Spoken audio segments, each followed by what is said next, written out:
Students, good morning to all. Today I am your science teacher Sudhanshu Singh. Today we are going to discuss about your science chapter number 3, fiber to fabric. In previous classes, पुरानी कक्षाओं में आपने पढ़ा है what are fibers. A thin strand of A thread is called fibre. अगर हम एक धागे को देखें तो अगर हम खोलना शुरू करें तो उनमें से जो सबसे सिंगल स्ट्रैंड जिसको अब हम और हिस्सों में नहीं बांट सकते, ऐसा एक सिंगल स्ट्रैंड जो होता है उसको बोलते हैं फाइबर. और ये फाइबर हमको नेचुरली भी मिलते हैं और इन फाइबर्स को फैक्ट्री में बनाया जाता है, यानी कि इनको सिंथेटिक फाइबर कहा जाता है.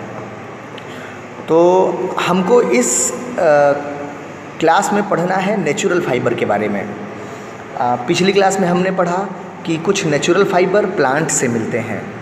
जैसे हमने पढ़ा था कॉटन यानी कि रुई, कपास जिसको कहते हैं, वो हमने देखा है कि वो हमको प्लांट से मिलता है. हमने ये भी पढ़ा था कि जूट, ये भी एक तरह का नेचुरल फाइबर है जो हमको जूट नाम के प्लांट से मिलता है. ऐसे ही नारियल जिसको कोकोनट कहते हैं, उसके ऊपर रेशे पाए जाते हैं. तो ये जो कोकोनट का फाइबर होता है वो हमको कोकोनट से मिलता है. तो ये भी एक तरह का प्लांट है और इस तरह से ये प्लांट से मिलने वाले नेचुरल फाइबर थे. इस क्लास में हम लोगों को एनिमल से मिलने वाले नेचुरल फाइबर्स के बारे में पढ़ना है. आपने एनिमल से मिलने वाले फाइबर्स के बारे में आप जानते भी होंगे. जैसे उसका एग्जाम्पल है वूल और silk fibre.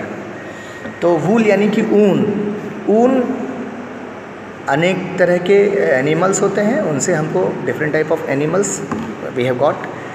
And silk fibre, जो सिल्क होता है, रेशम जिसको हम कहते हैं, वो हमको रेशम के कीड़े से मिलता है. रेशम का कीड़ा उन फाइबर्स को बनाता है. तो सिल्क वर्म जिसको कहते हैं, तो उससे हमको ये मिलता है. जो वूल होता है वो हमको डिफरेंट टाइप ऑफ एनिमल्स के हेयर यानी कि शीप, जो फ्लीस, जो उनके शरीर के चारों ओर बाल पाए जाते हैं, उससे हमको ऊन मिलता है. जैसे भेड़ के चारों ओर पाए जाने वाले बाल उसके शरीर पर, या फिर एक पहाड़ी इलाकों में पाए जाने वाला जानवर होता है उसको याक कहते हैं. वो जैसे बैल होता है ना, बुल, उस तरह का जानवर होता है. Silk fibre come from cocoon of silk moth. Silk moth मतलब होता है रेशम का कीड़ा. तो उसके कोकून से मिलता है. अभी हम लोग आगे डिस्कस करेंगे कि ये कोकून क्या होता है और ये कैसे काम करता है. तो इन जो फाइबर्स हैं उनको कन्वर्ट किया जाता है यान में, यानी कि धागों में, और धागों में कन्वर्ट करके फिर उससे बनाए जाते हैं कपड़े या स्वेटर या और भी डिफरेंट टाइप ऑफ जो आर्टिकल्स हैं जो हम यूज़ करते हैं, उनमें उनको बनाने के लिए किया जाता है. साड़ियाँ बनाने में जैसे किया जाता है, कारपेट यानी कालीन बनाने में किया जाता है, ऐसे बहुत सारे वस्तुओं को बनाने में किया जाता है. अब हम लोग को पढ़ना है वूल के बारे में. तो ये वूल यानी कि ऊन जिसको कहते हैं, तो ऊन के बारे में हम सभी जानते होंगे. ऊन से बने स्वेटर हम सभी पहनते हैं जब ठंडक का मौसम आता है उस समय, और भी ऊन से बने कंबल या ऐसे बहुत सारे चीज़ों का उपयोग करते हैं हम अपनी ठंडक को दूर करने के लिए. ये ऊन आता कहाँ से है? तो वूल कम्स फ्रॉम शीप यानी कि भेड़, गोट बकरी, याक पहाड़ी इलाकों में पाए जाने वाला जानवर, एंड सम अदर कुछ और भी एनिमल्स होते हैं. आगे अभी हम उसके बारे में डिस्कस करेंगे कौन से एनिमल होते हैं. तो ये वूल यील्डिंग एनिमल्स जो होते हैं वो अपने बॉडी पर चारों ओर हेयर उनके पाए जाते हैं. तो जो ये हेयर है वो क्यों पाए जाते हैं? क्योंकि आमतौर पर ये जो जानवर होते हैं वो अपने आप को ठंडक में उसी से बचाते हैं. Hair trap a lot of air. इन हेयर्स के बीच में ढेर सारी एयर पाई जाती है, और हम सभी को पता ही है कि air is a poor conductor of heat. और एयर जो होता है वो हीट को उसका पुअर कंडक्टर होता है, यानी हीट को ट्रांसफ़र नहीं होने देता, हीट को ट्रांसफ़र होने से रोकता है, जिससे बाहर की ठंडक शरीर के अंदर तक नहीं आती और शरीर के अंदर की गर्मी वो बाहर नहीं निकलती. तो इन जानवरों को ठंडक में भी जो है वो गर्म ये रहते हैं, अपने शरीर को बचाते हैं और इस तरह से वो ठंडक से बचे रहते हैं। अब हम लोग नीचे एक फिगर देख रहे हैं, ये है शीप का फिगर। शीप यानी कि भेड़। अब आप देखिए भेड़ के शरीर के चारों ओर, उसके बॉडी के चारों ओर हेयर्स पाए जा रहे हैं। यही हेयर्स, इनको फ्लीस कहते हैं, थिक कोट ऑफ हेयर है। और इन्हीं हेयर्स को बाद में हम निकालते हैं और इन्हीं हेयर्स, ये एक हेयर जो है वो एक फाइबर जैसा रहता है और फाइबर से हम थ्रेड बनाते हैं और थ्रेड से डिफरेंट टाइप ऑफ जो है वो क्लॉथ्स बनाते हैं या स्वेटर बनाते हैं। तो ये हम लोग भेड़ को देख रहे हैं। इसके शरीर के देखिए चारों ओर कितने अच्छे कपड़े पाए जा रहे हैं। अब इसके अलावा और कौन कौन से एनिमल्स हैं जिनके चारों ओर इस तरह के कोट पाए जाते हैं? तो देखिए याक, जिसके बारे में हमने डिस्कस किया, ये पाया जाता है आमतौर पर तिब्बत और लद्दाख में। ये पहाड़ी इलाके हैं, काफ़ी ठंडक वाले इलाके हैं, इसलिए याक जो है वो एक थिक कोट ऑफ हेयर जो है अपने शरीर के चारों बियर करते हैं। एंगोरा वूल, एंगोरा एक तरह का खास तरह का ऊन होता है। ये एंगोरा नाम की बकरियों से मिलता है, एंगोरा गोट से मिलता है। और ये भी बकरियां कहाँ पाई जाती हैं? तो जम्मू और कश्मीर में पाई जाती हैं। तो ये एंगोरा बकरियों के शरीर से भी हमको ऊन मिलता है।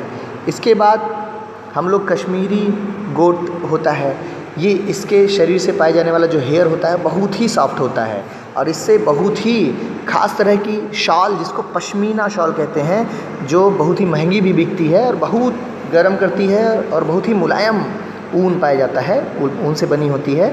ये पश्मीना जो शॉल होती है वो कश्मीरी गोट के ऊन से बनती है, उसके बाल से बनती है। The fur hair of the body of camel, camel यानी कि ऊँट, ये भी ऊँट से पाए जाने वाला भी जो हेयर होता है वो भी वूल के लिए यूज़ होता है।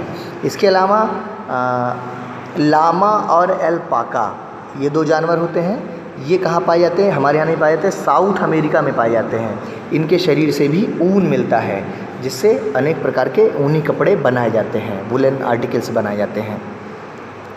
अब ऐसे देखिए, ये जानवर है आपका याक, जिसके बारे में हम लोग डिस्कस कर रहे थे। माउंटेन रीजन में पाया जाता है। कहाँ पाया जाता है? तो तिब्बत में और लद्दाख में, इन दो जगहों पर पाया जाता है। लद्दाख हमारे देश के सबसे ऊपरी हिस्से में ऊपरी हिस्सा है और अभी हाल ही में आपने जानते भी होंगे कि चीन से वहाँ पर कुछ झगड़ा हुआ है सैनिकों का, जिसमें हमारे कुछ सैनिक भी शहीद हुए हैं। तो ये याक है। और इसके अलावा नीचे अगर हम देखें तो ये है लामा। ये लामा नाम का जानवर जो है ये साउथ अमेरिका में पाया जाता है। इसके शरीर पर भी देखिए यहाँ ऊन पाए जा रहे हैं, बाल पाए जा रहे हैं, हेयर्स पाए जा रहे हैं, इससे ऊनी कपड़े बनाए जाते हैं। तो देखिए यहाँ पर कुछ और जानवरों के बारे में दिया गया आपकी बुक में। देखिए एंगोरा गोट और यहाँ ये कश्मीरी गोट, इन दोनों के शरीर से भी, ये पहाड़ी बकरियाँ हैं दोनों, और इनके शरीर से भी पाए जाने वाले बाल से अनेक प्रकार के ऊनी कपड़े मिलते हैं। यहाँ कैमल के बारे में भी दिया गया है। आप बड़ा आश्चर्य कर रहे होंगे, लेकिन कैमल से भी अनेक प्रकार के जो ऊनी कपड़े, शरीर से पाए जाने वाले ऊन से अनेक प्रकार के कपड़े बनाए जाते हैं। एक दूसरा जानवर देखिए यहाँ अल्पाका है, जिसके बारे में हम लोग चर्चा कर रहे थे। साउथ अमेरिका में ये भी पाया जाता है, हमारे यहाँ नहीं पाया जाता। अगर आप अल्पाका ऐसा लिख करके और सर्च करेंगे यूट्यूब पर तो आपको इससे रिलेटेड बहुत सारे वीडियोस भी दिखाई देंगे। तो मैं चाहता हूँ कि आप ये सब एक्स्ट्रा काम करें, जिससे आपकी नॉलेज जो है वो इम्प्रूव हो। तो ये डिफरेंट टाइप ऑफ एनिमल्स थे जिसके बारे में हम लोगों ने देखा, जिनसे हमको ऊन मिलता है और इनके हेयर से वो फाइबर्स मिलते हैं, वूलन फाइबर, और इस वूलन फाइबर से बाद में फैब्रिक यानी कि वूलन जो क्लॉथ्स हैं वो बनाए जाते हैं। तो ये हम लोगों ने देखा कि किस प्रकार कौन कौन से ऐसे जानवर हैं। अब इससे रिलेटेड आपके मन में कोई और सवाल होंगे तो मेरे व्हाट्सएप नंबर पर आप SMS करके और मुझसे पूछ लीजिएगा किसी प्रकार का क्वेश्चन। अब आगे हम लोग कल जो है वो इसके बारे में आगे पढ़ेंगे कि कैसे इन फाइबर्स को कैसे ऑब्टेन किया जाता है और कैसे इनसे जो है हम ऊन प्राप्त करते हैं और कैसे उस वूल से हम डिफरेंट टाइप ऑफ जो है आर्टिकल्स को बनाते हैं, डिफरेंट टाइप ऑफ क्लॉथ्स को बनाते हैं। इसके बारे में हम लोग कल पढ़ेंगे। Thank you.